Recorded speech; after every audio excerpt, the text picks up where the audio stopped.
Welcome and thank you for joining us this afternoon for the Episode-Based Payments webinar, where we'll review SIM progress to date and look toward 2017.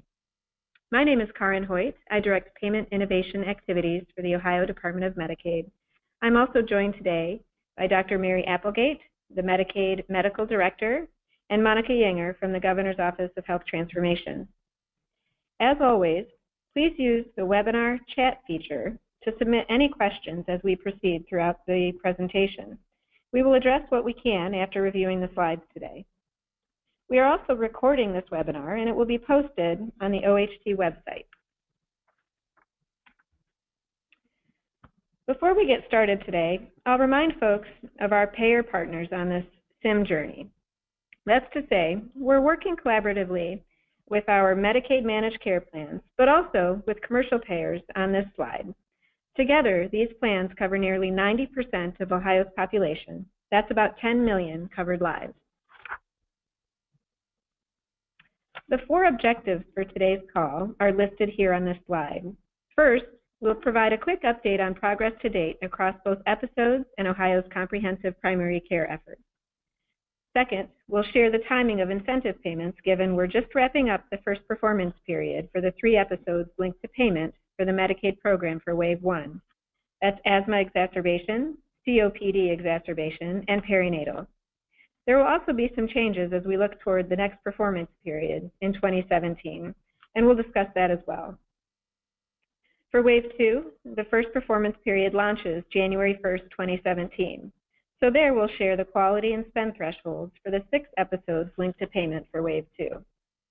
And lastly, today we'll discuss some of the details on Wave 3 episode design this year, including some specific analyses related to some of the episodes where design is either complete or still underway.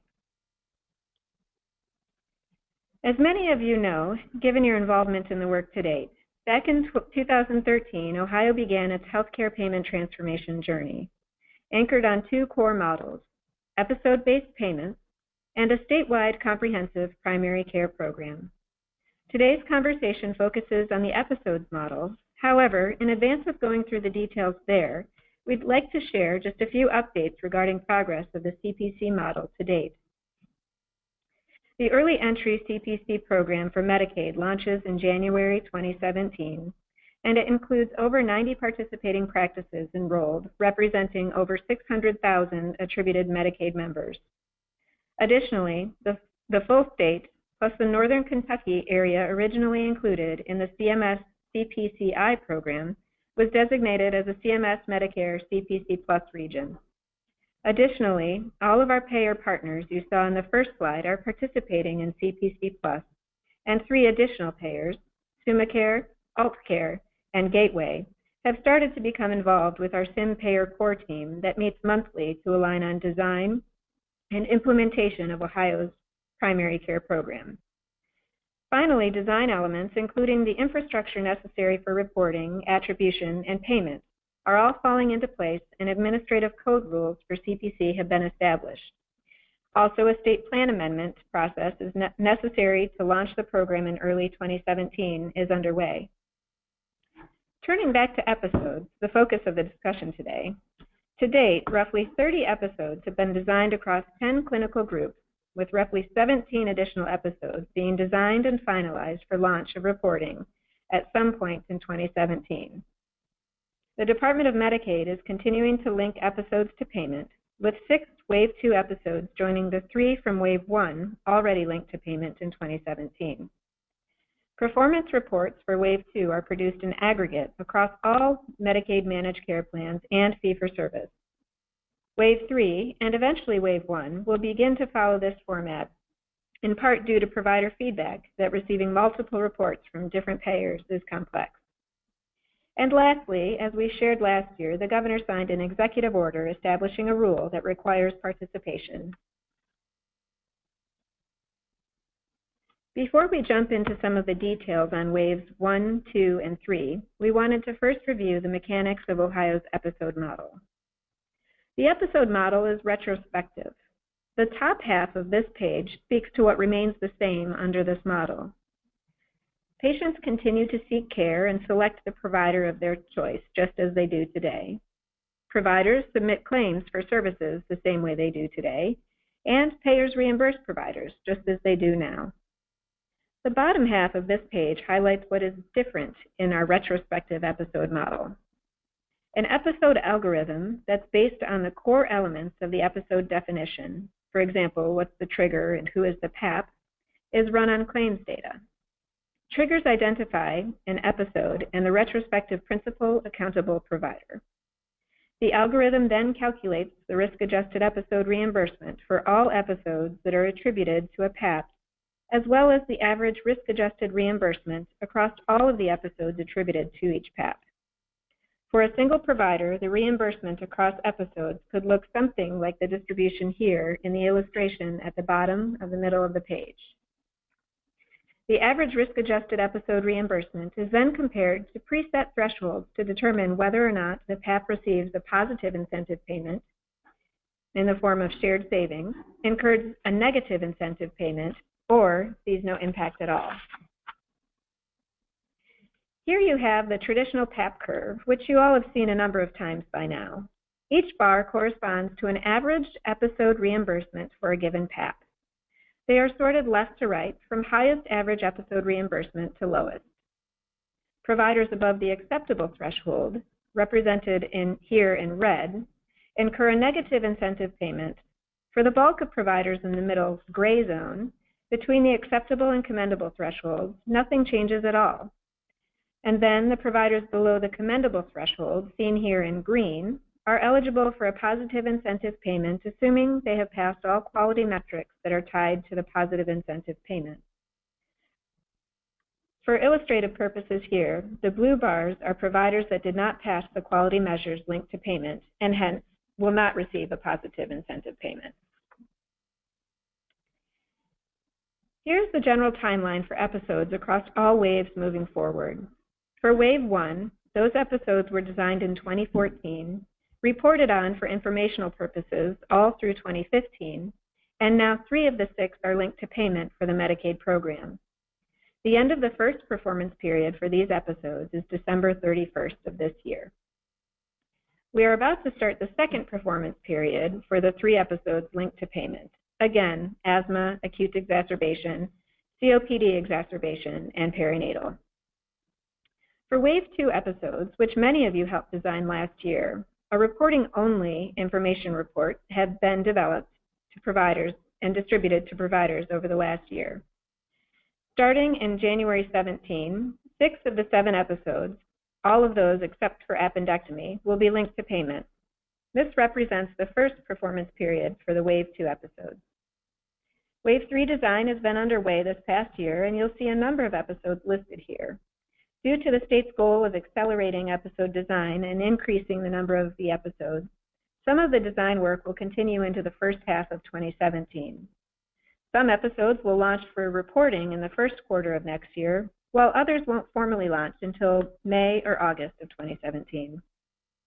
Later on in the presentation, we'll share the preliminary rollout plan for reporting in 2017. First, though, we'll go through a quick update on both Wave 1 and Wave 2 reports. Now, starting with Wave 1, we'll talk a bit about the current plans for the timing of incentive payments for 2016 performance and reporting in 2017. As a reminder, before we get into the details of timing for the incentive payments, for Wave 1, 3 of the episodes are linked to payment for Medicaid program. These episodes, again, are asthma acute exacerbation, COPD acute exacerbation, and perinatal. At this time, the other episodes will remain as reporting only due to low volume in the Medicaid program. For now, for Medicaid, for those 3 episodes that are reporting only, providers receive an all Medicaid report with data aggregated across all of the managed care plans, and the reports are for informational purposes only. ODM will continue to monitor these episodes for potential inclusion in payments in the future. The schedule for reporting very closely ties to the timing for the release of incentive payments for the Medicaid program. Performance information from the full calendar year 2016 performance period will not be released until May of 2017. This is due to the fact that at least 3 months of claims runout is necessary prior to running the episode algorithm. On the May report, PAPs for the 3 episodes linked to payment will see a preliminary view of whether or not they are eligible to receive a positive or negative incentive payment for their performance in 2016. In August of 2017, PAPs will receive a follow-up report allowing for a full 6 months of claims runout with the final positive or negative incentive amount. Within the next 90 days from delivery of that report, positive incentives will be issued and there will be a mechanism in place to recoup negative incentives. Note that in August 2017, PAPs may receive 2 reports. One will be the final calendar year 16 report we've just discussed here, and the second will be the quarterly performance report with episodes ending in the first quarter of 2017. This overlap occurs because of the desire to have additional claims run out prior to the release of the final calendar year 16 performance report. Having touched on timing of payment, we'll transition now to the next performance period, calendar year 17. We'll first touch on threshold values. 1 year ago, in our December 2015 episodes webinar, we shared both the quality and cost thresholds for the Wave 1 episodes for the first performance year of 16. The text on the left-hand side here is consistent with what was shared in that webinar and what has been posted on the Medicaid website for providers. To quickly recap the end result of our process, highlighted here in blue at the bottom left-hand side of the page, you'll see that when setting quality measures, the state decided to set the level where at least 75% of providers would pass for all metrics linked to incentive payments based on historical data. The state also shared that quality metric thresholds would ramp up over time to top quartile of performance. Based on this plan, the quality metric thresholds for performance year 17 are a bit different from those used for performance year 16. Looking at the blue shaded box vertically down the right-hand side of this slide, you'll see that the new targets have been set. For asthma exacerbation, the quality metric 1 follow-up visit rate is 33%. The controller medication prescription fill rate, or quality metric 2 for asthma, is set at 29%. Moving on to COPD exacerbation, the quality metric follow-up visit rate has shifted to 54%. And in the perinatal episode, the first quality metric, HIV screening rate, is now 51%. Quality metric 2, group B strep screening rate, is 58%. Quality metric 3, C-section rate, is now 41%. And quality metric 4, postpartum visit rate, is now set at 55%.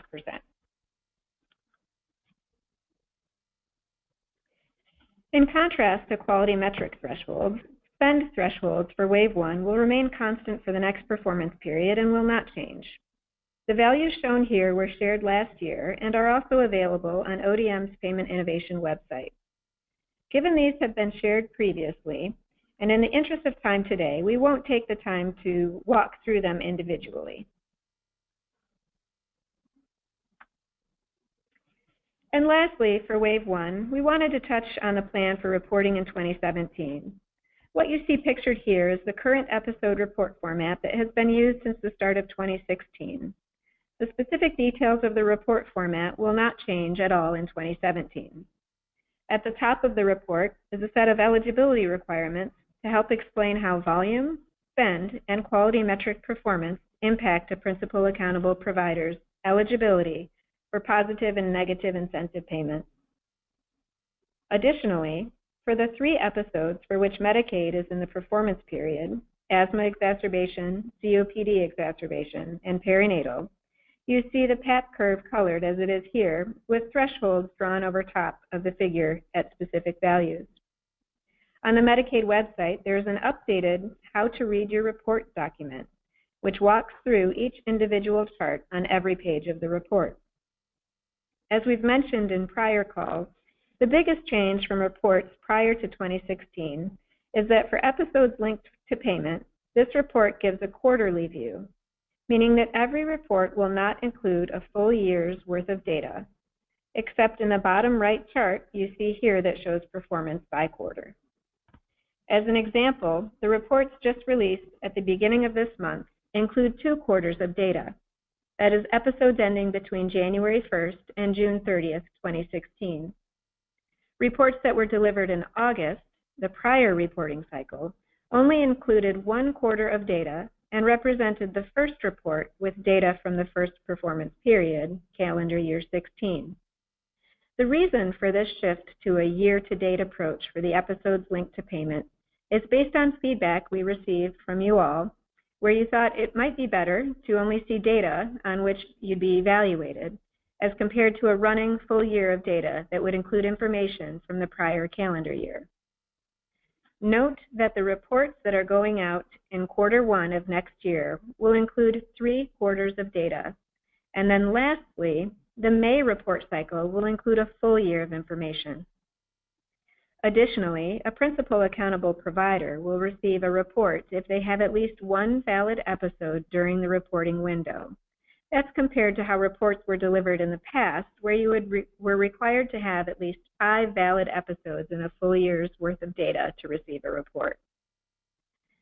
You'll note that for Wave 1 episodes for this performance period of calendar year 16, all of the Medicaid managed care plans are releasing their own reports to providers, and Medicaid is releasing them for fee-for-service only.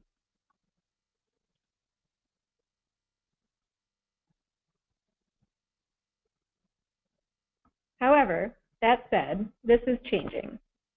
In our last few webinars, and also via email, we have received a number of questions on whether or not the Wave 1 episodes would begin to follow the consolidated report approach that was taken for Wave 2. The answer to that question is yes. In August of 2016, the state will shift to this approach for Wave 1 as well. This page describes what reports are being produced and from whom they are being released across all 13 episodes included in Waves 1 and 2, and it shows the view of how things will look beginning in August 2017. Bear with me as I orient you to the information contained in the slide. And as a reminder, as stated on the prior slide, right now and through the first half of next year, for Wave 1, 3 episodes linked to payment, ODM releases fee-for-service reports via the MITS portal. The Medicaid managed care plans release their own reports, but all Medicaid reports should follow the similar look we shared previously. This top group of Wave 1 episodes linked to payment, here with blue shaded box with a dotted outline, represents what will change. Starting in August 2017, each PAP will receive consolidated episode reports released from ODM via the MITS portal, and they will be in the form of a single PDF comprised of reports for each Medicaid managed care plan with an all Medicaid view at the front. We have a picture of this on the next page to share. This is consistent with our current Wave 2 reports approach. For the episodes not linked to payment, providers currently receive 1 report across all of Medicaid, which is a view of performance across the integrated Medicaid data set, fee-for-service plus all of the managed care plan claims. Because Medicaid is not linking appendectomy episodes to payment, appendectomy reports will follow the same process as PCI and TJR, where that 1 single report is delivered with an integrated view. All Wave 3 episodes for Medicaid will follow the consolidated reporting approach. They are not shown here because we are sharing the rollout for Wave 3 reports for 17 in the last section of this presentation today. Here's a screenshot of an example colonoscopy report cover page, which follows the consolidated reporting approach. Note that this lays out all managed care plans for which a given PAP had at least 1 valid episode and received a report. This cover page also allows you to click on a plan and go directly to the page in the PDF where that report begins. The reports were included in a single PDF versus separate documents on the MITS portal based on feedback we received from providers. Due to the fact that the MITS portal administrator is the person with access to pull down reports, having everything in 1 document can streamline the process of someone accessing the reports and then sharing the PDF and accompanying CSV file, data file with relevant sets of providers in the practice. We continue to encourage practices to have the MITS administrator pull down these reports and distribute them appropriately. Also included on the page here is the time period for the data included in each report. Note that this represents a report delivered in Q1 of 2016, including 3 quarters worth of data for 2015. Included here is a timeline spelling out all of the activities for reporting for the Wave 1 episodes linked to payment over the next year. Note 2 things happening in August, which is Q3 of 2017. As mentioned previously, a PAP may receive 2 reports. One will be a final performance report. This will still come from each respective Medicaid managed care plan and ODM for fee-for-service. It will include eligibility for a positive or negative incentive payment, as well as the specific amount where relevant. The other report distributed will be the first quarterly report for 2017, and it will be in a consolidated report format across the Medicaid program. It will only include 1 quarter worth of data from performance period 2017. Moving on to Wave 2 and the launch of the first performance period for 6 of the 7 Wave 2 episodes. The blue shaded box here includes the 6 of 7 Wave 2 episodes that will be linked to payment for the Medicaid program. These episodes are cholecystectomy, colonoscopy, esophagogastroduodenoscopy, GI hemorrhage, upper respiratory infection, and urinary tract infection. As previously mentioned, at this time, appendectomy will remain reporting only.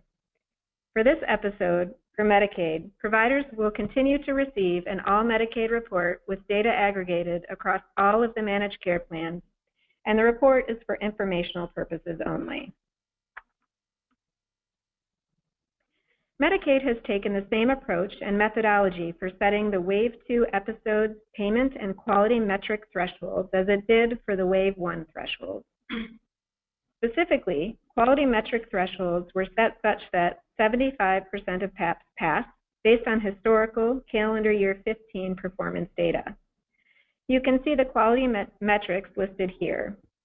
One thing to note, originally the metric linked to payment for colonoscopy and EGD was the percent of procedures performed at a QCDR participating facility. As noted in all of the provider reports that have been delivered to date, due to data limitations, Medicaid has not been able to report on this measure. Given this, the ED visit rate is now the metric linked to payment for these 2 episodes. Starting with cholecystectomy, you can see that the quality metric infection rate is set at 5%. The severe adverse outcome quality metric for cholecystectomy is 20%. Moving on to colonoscopy, the quality metric ED visit rate is set at 6%. For EGD, the ED visit rate quality metric is 10%.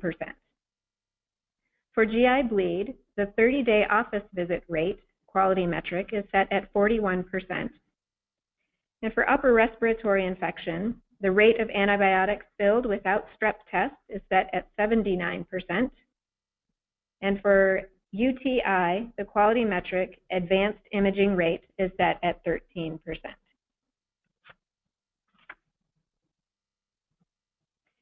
As mentioned on the prior slide, the methodology for setting thresholds for both quality metrics and payment is consistent with the Wave 1 approach. For Medicaid, including all of the managed care plans, there is a single acceptable threshold and a single commendable threshold set for each episode. The acceptable threshold is set such that 10% of providers are above the acceptable threshold and would incur a negative incentive payment. The commendable threshold is set such that program-wide view would be budget neutral, assuming no change in behavior, and all providers pass the quality measures linked to payment. One thing to note, historical data was used to inform the threshold, so an inflationary adjustment will be applied early next year based on the inflationary factors identified by the state's actuaries and used in the Medicaid managed care rate setting process. The inflationary adjustment takes into consideration not only fee schedule changes, but also policy changes. And here's what we get once we go through that process for the 6 Wave 2 episodes linked to payment. Threshold values shown here are labeled draft because they do not yet incorporate that inflationary adjustment previously mentioned. Please note that they are based on risk-adjusted episode reimbursement compared to what a provider is typically paid for specific services included in an episode. Starting in early 17, for the Wave 2 episodes, thresholds will be included on reports for the 6 episodes you see here, which again are the episodes linked to payment for the Medicaid program. There is additional content related to thresholding and the calculation of the positive and negative incentive payments available on Medicaid's Payment Innovation website, and also in the webinar from December 2015 that is posted online on the Governor's Office of Health Transformation website. Similar to what you saw for the Wave 1 episodes, here's a timeline for Wave 2 reporting for the next year. Note that despite the fact that performance period launches in January, the first 2 reporting cycles still only include information from the baseline reporting year of 2016. The August report cycle marks the first time information will be shared from the performance period. Similar to the Wave 1 reports and consistent with the reporting approach for Wave 2 already underway, reports are year-to-date so that once reporting in the performance year begins, the only data included in the report are episodes on which a provider will be evaluated for positive and negative incentive payments. And lastly, on to Wave 3 for an update on design progress and the plan for reporting in 2017. This is a recap from our webinar last June, but given Wave 3's approach to is accelerated versus prior waves, it's important to go over a bit more detail again here. Given all the progress on the episode side to date, we saw a real opportunity to accelerate episode design and reporting in tandem with the launch of the Ohio CPC program starting in January 17. Operational changes, like the consolidated reporting approach we've already covered today, enables us to shift from a steady state of approximately 7 episodes a year to pulling design forward and reporting on even more episodes in 2017. We know that doing this effectively means continuing to adhere to guiding principles like leveraging decisions from prior waves as well as other programs in flight, and transparently sharing all details of design, while also innovating on the design approach, including the way we seek provider input. Our accelerated CAG 2.0 approach leverages the work done to date with all of you and is designed to be responsive to provider feedback regarding cumbersome midday in-person meetings while continuing to get Ohio-specific input critical to the model. As part of this Wave 3 acceleration to reporting in 2017, we want to design with you a process during reporting where we get all of your real-time feedback based on actual episode design and reports and based on your actual data as opposed to based on just theoretical concepts. And now for a more detailed update on Wave 3, I'll turn it over to Dr. Applegate. Thank you very much, Karen. Welcome, everyone. My job here at the Department of Medicaid is actually to make all of this understandable to physicians and other providers who are entities whom we pay. So I am not sure how well we're doing to date. So I'm available to all of you to make sure that you actually understand this. What I do want to explain is that we're trying to come up with a process that is better than what we have now, which is fee for service. So no matter how good of a job you do, we pay everybody the same. Whenever we have gathered our clinical groups, everyone seems to want us to define exactly the best quality care under all circumstances. And it may come as a surprise to you that we actually cannot do this by claims alone.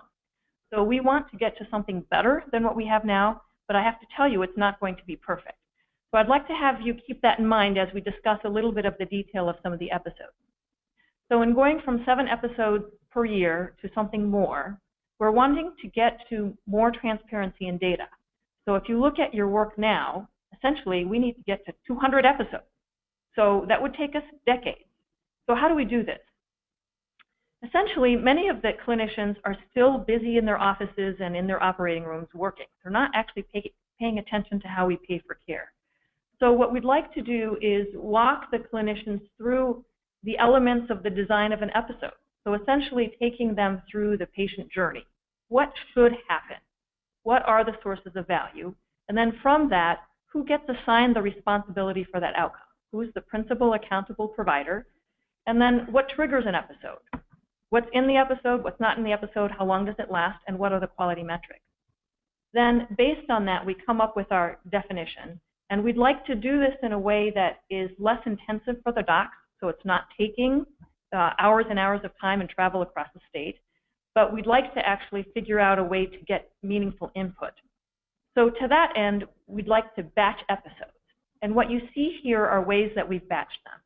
And essentially, we chose topics that are clustered by specialty, that are driven by high costs in the system, that are driven by high sources of value that we're not capturing currently, that are captured by experience by other payers, such as Medicare, and that those that might be implemented with ease. So what you see in batch 1 is cardiac valves, coronary artery bypass grafting, and congestive heart failure. So you can see that those are clustered together. Hysterectomy, headache, and low back pain are not particularly clustered, other than there's this predominance of women, I suppose, in that group. The next group includes neonatal episodes, which are actually divided into 3 separate episodes based on gestational age, HIV, pancreatitis, soft tissue infections, and DKA, diabetic ketoacidosis. That's batch 2. Batch 3 is what I consider a suite around breast cancer. This includes the breast biopsy, breast medical oncology, which is all the chemotherapy, mastectomy, that's the suite, and then with this we also have otitis, tonsillitis, and pediatric lower respiratory infections. The 4th batch includes a number of orthopedic episodes, so essentially sprains and strains of you name which ICD-10 joint you want. Shoulders, wrists, knees, ankles. We have hip and pelvic fractures here as opposed to the total joint replacement, which is in wave 1. We have knee arthroscopes as well. Lumbar laminectomy, spinal fusion, and cervical fusion is excluded actually. But we do have laminectomy here as well. Batch 5 includes the grown-up, the adult pneumonia, as well as syncope, and then the suite of lung cancer oncology diagnoses. I will note as well that we began our first behavioral health episode of ADHD and ODD to build on the work of Minds Matter over the last 3 years. So this is actually what has been started and what is planned. So hopefully you're happy with how these are progressing. While we have given time limitations, it's impossible to dig into all of the details of these episodes. I do want to highlight some of the themes related to the episode designs and share some examples. The first example I'd like to share relates to items that we can't get to in a fee-for-service universe. The first example is in the ADHD episode that you see here, and what we have is an analysis around the use of medications for ADHD. We all realize that particularly in the younger years, for young children less than age 4 or 5, we don't use medications as the mainstay of therapy, and I'd like to show you the data that has come out of quality reporting for such an episode. The second example that I'd like to give relates to the wave 3 episodes around orthopedics. We can show you the variation in the amount of new prescriptions for opioid medications, which are not appropriate for usual sprains and strains, for which we should be using non-steroidals, rest, ice, and other non-controlled substance types of modalities. In the third one, we realize that we don't have measures for coordination of care, so we'd like to use the example of the breast cancer suite to show that if we examine the time frame from biopsy to mastectomy, for example, we actually can have a measure for who may fit into that, so that you might even be able to find people who are lost to follow-up and take additional action. So these are all sources of value that we actually do not have in the current fee-for-service system. And now let me move on and show you some of the data related to it. So in this graph, what you see is a snapshot of our tableau that shows ADHD episodes for all persons. And in this particular episode, it's actually age 3 through age 20. So it's all ages and all comorbid conditions. And what you can see is that 87% of the patients actually have a pharmacy claim, and 86% have an E&M and medication management code. What triggers this episode is the plurality of visits that include at least one E&M and medication management code. So this by itself may not raise your eyebrow, but what you do notice is the associated costs here, especially if you go down and look at supportive services. If you turn the page, now we actually changed the headers at the top so that we got rid of folks who actually might have bipolar or any other comorbid conditions for which some of those medications actually might be appropriate. And then we also sorted by age 4 to 5. So this is the age group I referenced earlier. And what you can see here is that there's still 76% of the patients who are actually getting medications. And then with the drill down, you can see what kinds of medications these are. So these are stimulants. So you'll notice long and short acting. And then you'll also note some antipsychotic medications. So specifically, there are safety concerns for this group of patients with non-comorbid conditions for whom these medications are being prescribed. And this would not necessarily be considered ideal care. So in an episode like this, feedback related to this would be provided to the principal accountable entity so that they actually can take action. So if you're the one who's responsible, you will get a report that actually tells you who these folks are so that you can make sure that you're addressing it the next time they come up. We are not necessarily saying what's right or wrong, because we realize that as prescribers and as clinicians, we're making the best decisions we can under the circumstances that are presented to us. What we don't know, though, is whether it's happening 10% of the time, 20% of the time. You know, we don't sort our data that way. So this is an effort all about data transparency, and we think that feedback of information will drive better care for our patients.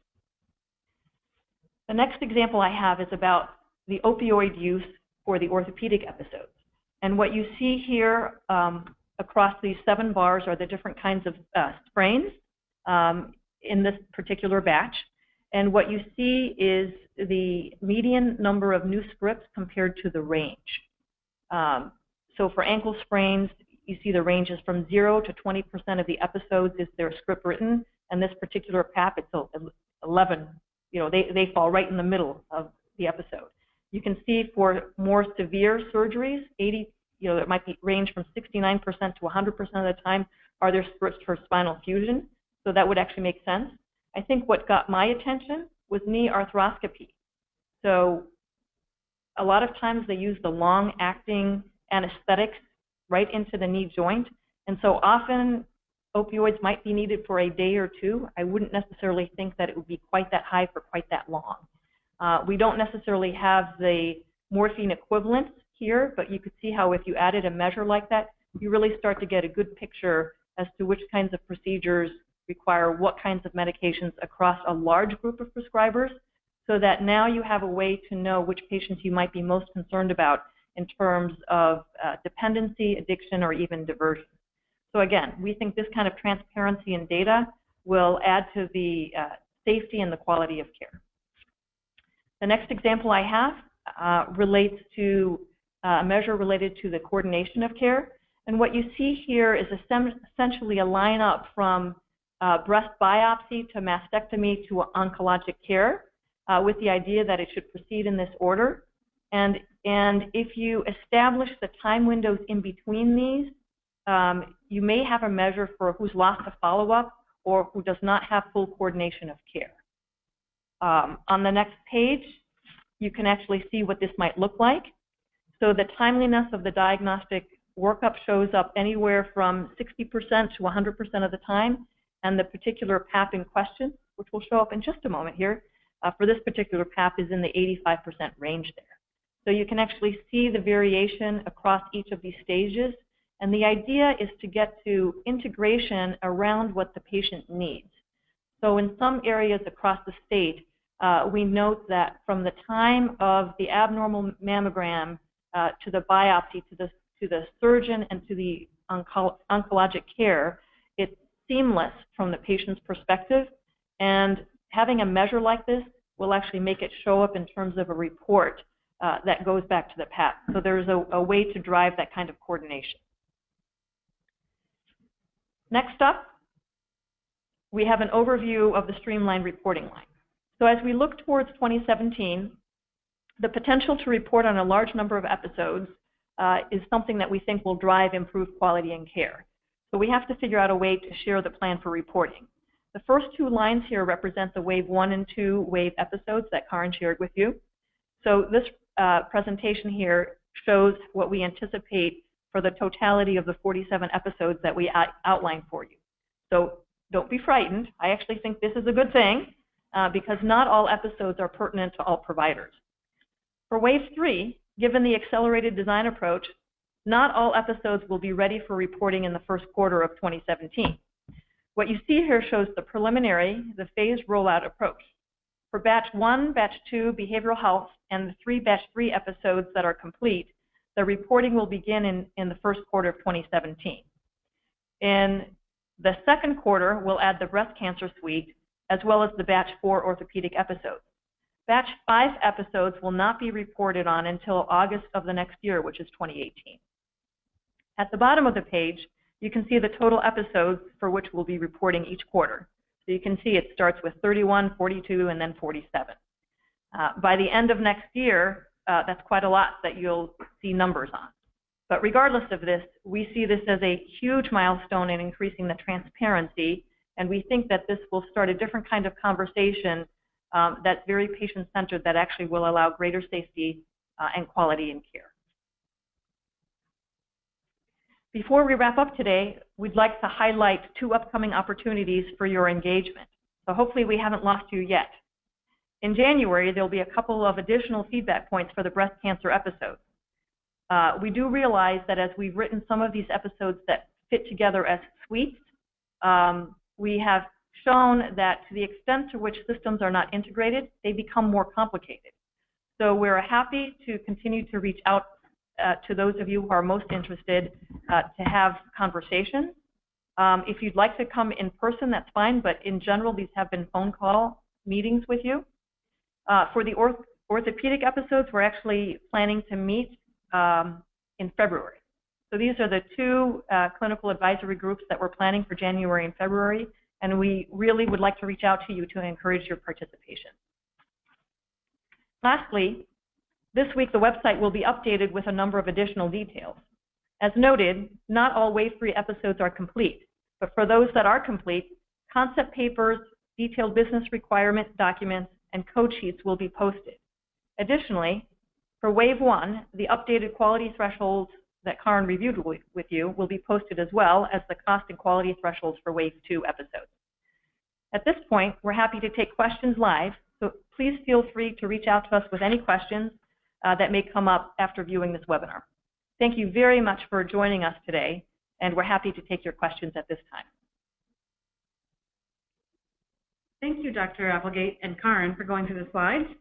Just another slide here at the end. This is the Governor's Office of Health Transformation slide, where you can also find an additional level of detail on the episode-based payments, as well as comprehensive primary care and the state innovation model design and test work overall.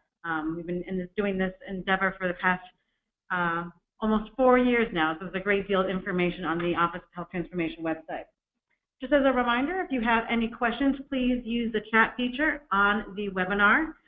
The first question we have here is, who do I reach out to if I have a question about my report? So please reach out to your, you can use the Medicaid provider hotline. That number is 800-686-1516. You are also free to reach out to the plan from who you received the report. So for example, if you are one of the Wave 1 principal account providers and you receive a report directly from, for example, CareSource, and you have a question specifically related to that report, please reach out to CareSource directly for questions directly related to that report. Just a reminder too, contact information is now included on the cover letter of the consolidated report, and also includes details for each of the Medicaid managed care plan contacts. So if you currently receive a consolidated report, so this is Wave 1, TJR, or any of the PCI reports, or if you are in any of the Wave 2 episodes you are receiving informational reports currently, those reports do have contact information on the cover page of the report. The next question: will all Wave 3 episodes be linked to payment in 2018? While Medicaid plans to continue to link additional episodes to payment in 2018, we have not yet determined which episodes will be linked to payment.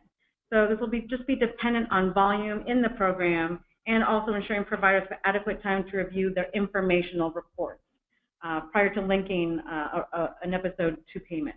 So what we'll do is we'll plan to share at a later time, probably in 2017, which Wave 3 episodes will be linked to payment in 2018.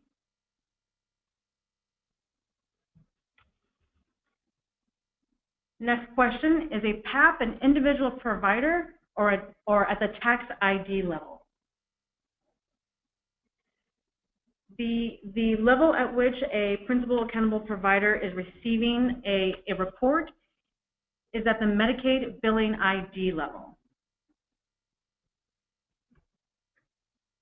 And your MITS administrator is the one, just to kind of as a reminder, the MITS portal administrator is the one who has access to all of your reports. So if you are needing still to see your reports, you will need to find out who your MITS administrator is for your organization to help you obtain access to your report.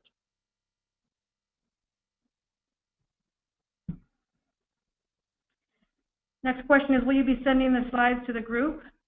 We certainly can provide the list of folks that we sent this invitation to with the link directly to the webinar, which will be posted on the Office of Health Transformation's website.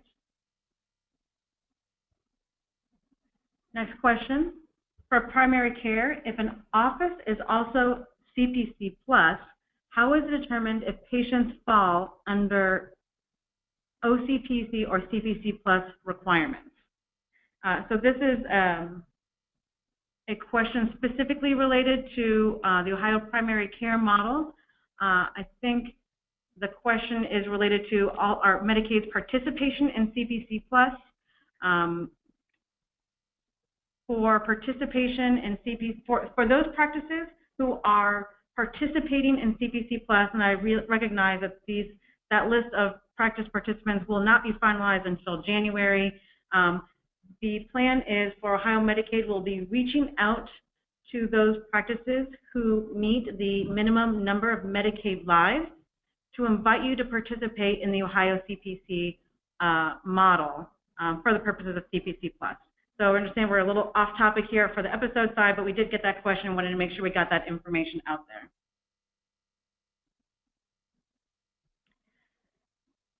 Next question is, where do we sign up to receive notice about these webinars? And also, is there a schedule when these will be held? The contact points that we are using for the webinars is anyone that has been engaged in the episode-based payment, either design work or identified as a participant on the clinical advisory group. And we are going back all the way to the original Wave 1 clinical advisory groups. We do not have any additional webinars scheduled in the future at this time, but certainly the groups that are receiving the notices now have been ones that have been participating with us along the way. If you did not receive an invitation from us directly, feel free to reach out to us, and we can certainly add you to our mailing list in the future when we do have additional webinars on this topic. The next question: how has the shift to ICD-10 and the impact on calculation on PCO2 C-section going to be incorporated into the baseline?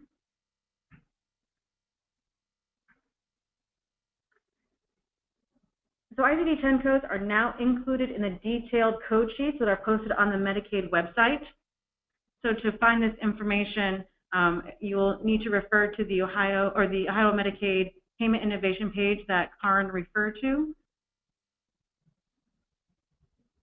And if you have any questions related to the ICD-10 code, you can also reach out to the Medicaid provider hotline, and they will certainly be able to get you in touch with the right access point on the ICD-10 codes for the episodes.